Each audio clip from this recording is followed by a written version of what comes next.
ലേവ്യ പുസ്തകം 15-ാം അധ്യായം.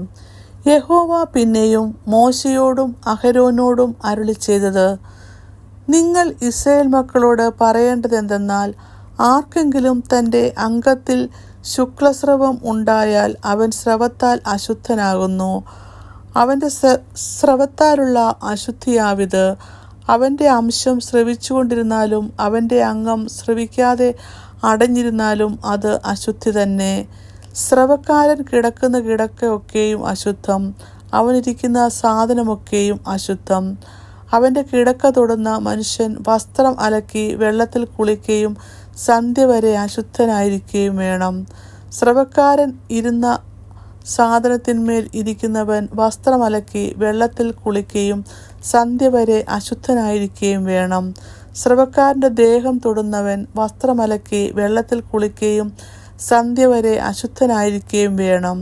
സ്രവക്കാരൻ ശുദ്ധിയുള്ളവൻ്റെ മേൽ തുപ്പിയാൽ അവൻ വസ്ത്രമലക്കി വെള്ളത്തിൽ കുളിക്കുകയും സന്ധ്യ വരെ അശുദ്ധനായിരിക്കുകയും വേണം.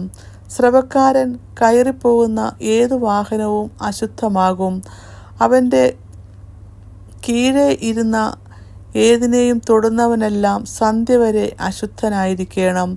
അവയെ വഹിക്കുന്നവൻ വസ്ത്രമലക്കി വെള്ളത്തിൽ കുളിക്കുകയും സന്ധ്യ വരെ അശുദ്ധനായിരിക്കുകയും വേണം. സ്രവക്കാരൻ വെള്ളം കൊണ്ട് കൈ കഴുകാതെ ആരെയെങ്കിലും തൊട്ടാൽ അവൻ വസ്ത്രമലക്കി വെള്ളത്തിൽ കുളിക്കുകയും സന്ധ്യ വരെ അശുദ്ധനായിരിക്കുകയും വേണം. സ്രവക്കാരൻ തൊട്ട മൺപാത്രം ഉടച്ചു കളയണം. മരപാത്രമെല്ലാം വെള്ളം കൊണ്ട് കഴുകണം. സ്രവക്കാരൻ സ്രവം മാറി ശുദ്ധിയുള്ളവനാകുമ്പോൾ ശുദ്ധീകരണത്തിനായി 7 ദിവസം എണ്ണിട്ട് വസ്ത്രമലക്കി ദേഹം ഒഴുക്കുവെള്ളത്തിൽ കഴുകണം. എന്നാൽ അവൻ ശുദ്ധിയുള്ളവനാകും. 8-ാം ദിവസം അവൻ 2 കുറുപ്രാവിനെയോ 2 പ്രാവിൻ കുഞ്ഞിനെയോ എടുത്ത് സമാഗമന കൂടാരത്തിൻ്റെ വാതിൽക്കൽ യഹോവയുടെ സന്നിധിയിൽ വന്ന് അവയെ പുരോഹിതൻ്റെ പക്കൽ കൊടുക്കണം. പുരോഹിതൻ അവയിൽ നിന്ന് ഒന്നിനെ പാപയാഗമായിട്ടും മറ്റേതിനെ ഹോമയാഗമായിട്ടും അർപ്പിക്കണം. ഇങ്ങനെ പുരോഹിതൻ അവനു വേണ്ടി യഹോവയുടെ സന്നിധിയിൽ അവൻ്റെ സ്രവത്തിന് പ്രായശ്ചിത്തം കഴിക്കണം. ഒരുത്തന് ബീജം പോയാൽ അവൻ തൻ്റെ ദേഹം മുഴുവൻ വെള്ളത്തിൽ കഴുകുകയും സന്ധ്യ വരെ അശുദ്ധമായിരിക്കുകയും വേണം. ബീജം വീണ സകല വസ്ത്രവും എല്ലാ തോലും വെള്ളത്തിൽ കഴുകുകയും അത് സന്ധ്യ വരെ അശുദ്ധമായിരിക്കുകയും വേണം. പുരുഷനും സ്ത്രീയും തമ്മിൽ ബീജസ്ഖലനത്തോടുകൂടെ ശയിച്ചാൽ ഇരുവരും വെള്ളത്തിൽ കുളിക്കുകയും സന്ധ്യ വരെ അശുദ്ധരായിരിക്കുകയും വേണം. ഒരു സ്ത്രീക്ക് സ്രവമുണ്ടായി അവളുടെ അംഗസ്രവം രക്തമായിരുന്നാൽ അവൾ 7 ദിവസം അശുദ്ധമായിരിക്കണം. അവളെ തൊടുന്നവനെല്ലാം സന്ധ്യ വരെ അശുദ്ധനായിരിക്കണം. അവളുടെ അശുദ്ധിയിൽ അവൾ ഏതിന്മേലെങ്കിലും കിടന്നാൽ അതൊക്കെയും അശുദ്ധമായിരിക്കണം. അവൾ ഏതിന്മേലെങ്കിലും ഇരുന്നാൽ അതൊക്കെയും അശുദ്ധമായിരിക്കണം. അവളുടെ കിടക്ക തൊടുന്നവനെല്ലാം വസ്ത്രമലക്കി വെള്ളത്തിൽ കുളിക്കുകയും സന്ധ്യ വരെ അശുദ്ധനായിരിക്കുകയും വേണം. അവളിരുന്ന ഏതൊരു സാധനവും തൊടുന്നവനെല്ലാം വസ്ത്രമലക്കി വെള്ളത്തിൽ കുളിക്കുകയും സന്ധ്യ വരെ അശുദ്ധനായിരിക്കുകയും വേണം. അവളുടെ കിടക്കമേലോ അവൾ ഇരുന്നതിന്മേലോ ഉള്ള ഒന്നെങ്കിലും തൊടുന്നവൻ സന്ധ്യ വരെ അശുദ്ധനായിരിക്കണം. ഒരുത്തൻ അവളോടുകൂടെ ശയിക്കുകയും അവളുടെ അശുദ്ധി അവൻ്റെ മേൽ ആകുകയും ചെയ്താൽ അവൻ 7 ദിവസം അശുദ്ധനായിരിക്കണം.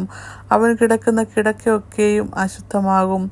ഒരു സ്ത്രീ ഋതുകാലത്തല്ലാതെ രക്തസ്രാവം ഏറിയ ദിവസം ഉണ്ടാകുകയോ ഋതുകാലം കവിഞ്ഞ് സ്രവിക്കുകയോ ചെയ്താൽ അവളുടെ അശുദ്ധിയുടെ സ്രവകാലമൊക്കെയും ഋതുകാലം പോലെ ഇരിക്കണം. അവൾ അശുദ്ധയായിരിക്കണം. രക്തസ്രാവമുള്ള കാലത്തെല്ലാം അവൾ കിടക്കുന്ന കിടക്കയൊക്കെയും ഋതുകാലത്തിലെ കിടക്ക പോലെ ഇരിക്കണം. അവൾ ഇരിക്കുന്ന സാധനമൊക്കെയും ഋതുകാലത്തിലെ അശുദ്ധി പോലെ അശുദ്ധമായിരിക്കണം. അവ തൊടുന്നവനെല്ലാം അശുദ്ധനാകും. അവൻ വസ്ത്രമലക്കി വെള്ളത്തിന്മേൽ കുളിക്കുകയും സന്ധ്യ വരെ അശുദ്ധനായിരിക്കുകയും വേണം. രക്തസ്രാവം മാറി ശുദ്ധിയുള്ളവളായാൽ അവൾ 7 ദിവസം എണ്ണിക്കൊള്ളണം. അതിൻ്റെ ശേഷം അവൾ ശുദ്ധിയുള്ളവളാകും. 8-ാം ദിവസം അവൾ 2 കുറുപ്രാവിനെയോ 2 പ്രാവിൻ കുഞ്ഞിനെയോ എടുത്ത് സമാഗമന കൂടാരത്തിൻ്റെ വാതിൽക്കൽ പുരോഹിതൻ്റെ അടുക്കൽ കൊണ്ടുവരേണം. പുരോഹിതൻ ഒന്നിനെ പാപയാഗമായിട്ടും മറ്റേതിനെ ഹോമയാഗമായിട്ടും അർപ്പിക്കണം. ഇങ്ങനെ പുരോഹിതൻ അവൾക്ക് വേണ്ടി യഹോവയുടെ സന്നിധിയിൽ അവളുടെ അശുദ്ധിയുടെ രക്തസ്രാവ നിമിത്തം പ്രായശ്ചിത്തം കഴിക്കണം. ഇസ്രായേൽ മക്കളുടെ നടുവിലുള്ള എൻ്റെ നിവാസം അവർ അശുദ്ധമാക്കിയിട്ട് തങ്ങളുടെ അശുദ്ധികളിൽ മരിക്കാതിരിക്കേണ്ടതിന് നിങ്ങൾ അവരുടെ അശുദ്ധിയെക്കുറിച്ച് അവരെ ഇങ്ങനെ പ്രബോധിപ്പിക്കണം. ഇത് സ്രവക്കാരനും ബീജസ്ഖലനത്താൽ അശുദ്ധനായവനും ഋതുസംബന്ധമായ ദീനമുള്ളവൾക്കും സ്രാവമുള്ള പുരുഷനും സ്ത്രീക്കും അശുദ്ധിയോടെ ശയിക്കുന്നവനും ഉള്ള പ്രമാണം. ഇങ്ങനെ 15-ാം അധ്യായം അവസാനിക്കുന്നു.